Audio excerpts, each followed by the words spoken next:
Hello बच्चों, let's read this question. The question says read the following statements and choose the correct option. तो इस question में हमें क्या करना है, जो स्टेटमेंट्स गिवन है इनको रीड करना है और करेक्ट ऑप्शन जो है उसको चूज करना है। स्टेटमेंट ए गिवन है, single out cross is use to remove inbreeding depression. Single out cross जो है उसको यूज किया जाता है, लाइक एक बार आउट क्रॉस किया जाता है to remove inbreeding depression. B given है, कंटिन्यूस इन ब्रीडिंग जो है रिड्यूस करती है फर्टिलिटी एंड प्रोडक्टिविटी को।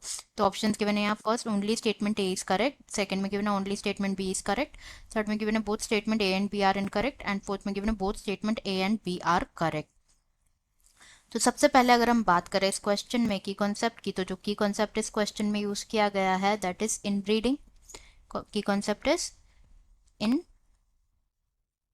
ब्रीडिंग। इन ब्रीडिंग की अगर हम बात करें तो इन ब्रीडिंग जो होता है इट बेसिकली रेफर्स टू, इसमें क्या होता है, मेटिंग होती है of more closely related individual within the same breed for 4 to 6 generation. Mating of more closely related individuals के बीच में मेटिंग कराई जाती है within the same breed, within the same breed for 4 to 6 generations तक, 6 generations। अब अगर हम बात करें ये ब्रीडिंग की स्ट्रैटेजी जो है, इट फॉलोज, बेसिकली होता क्या है, जो superior mails and females of same breed, उनके बीच मेटिंग कराई जाती है एंड जो प्रोजेनी प्रोड्यूस होती है, फिर उस प्रोजेनी में से सुपीरियर मेल एंड फीमेल को, सुपीरियर मेल एंड फीमेल को जो है आइडेंटिफाई करके अगेन उनमें क्या कराई जाती है, मेटिंग कराई जाती है। In this continue to 4 to 6 generations तक इसको कंटिन्यू करते हैं। नाउ जो इनब्रीडिंग होता है वो इंक्रीज करता है homozygosity, it increase homozygosity. Homozygosity की अगर हम बात करें तो बेसिकली होता क्या है, जो इनब्रीडिंग होती है वो नेसेसरी होती है फॉर, तो जो इनब्रीडिंग होती है वो नेसेसरी होती है किसके लिए, अगर हम चाहते हैं कि अब हम इवॉल्व करना चाहते हैं pure line in any animal, तो इनब्रीडिंग इज नेसेसरी।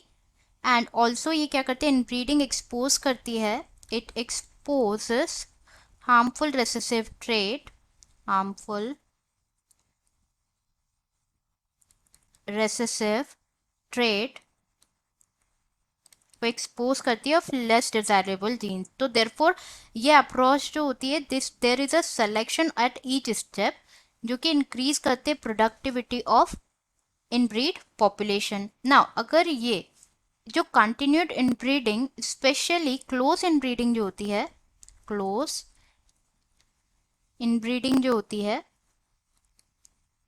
वो यूजुअली क्या करती है, वो usually reduces fertility and even productivity को रिड्यूस करती है, प्रोडक्टिविटी को क्या करती है, रिड्यूस करती है। एंड इसे ही कहा जाता है क्या, इनब्रीडिंग डिप्रेशन कहा जाता है, inbreeding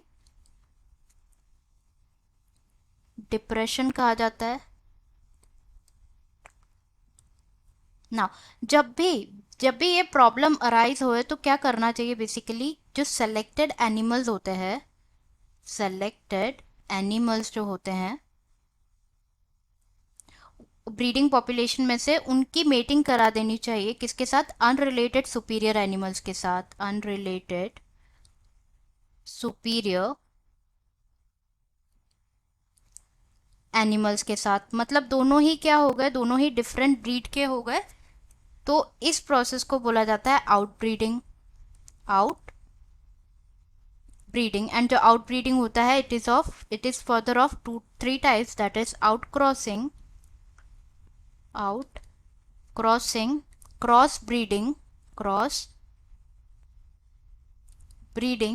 and interspecific hybridization, Indo Pacific hybridization.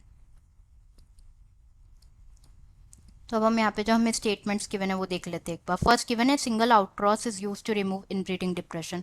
तो यस, जैसे कि हमने डिस्कस किया, आउटब्रीडिंग एक मेथड है जिससे इनब्रीडिंग डिप्रेशन को जो है, इस प्रॉब्लम को सॉल्व किया जा सकता है। आउटक्रॉसिंग की अगर हम पर्टिकुलरली यहाँ पे बात करें तो आउटक्रॉसिंग क्या है? Basically outcrossing is a method जिसमें क्या किया जाता है, mating of animals,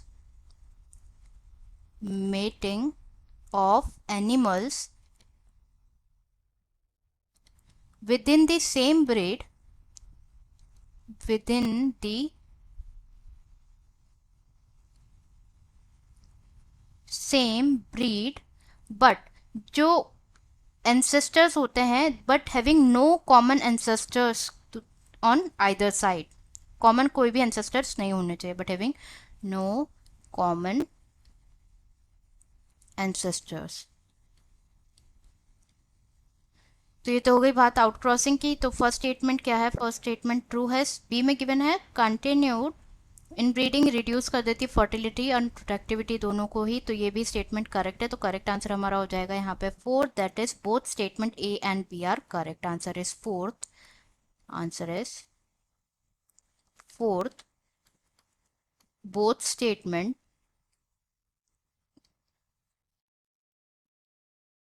A and B are correct. I hope you understood it well. Best of luck.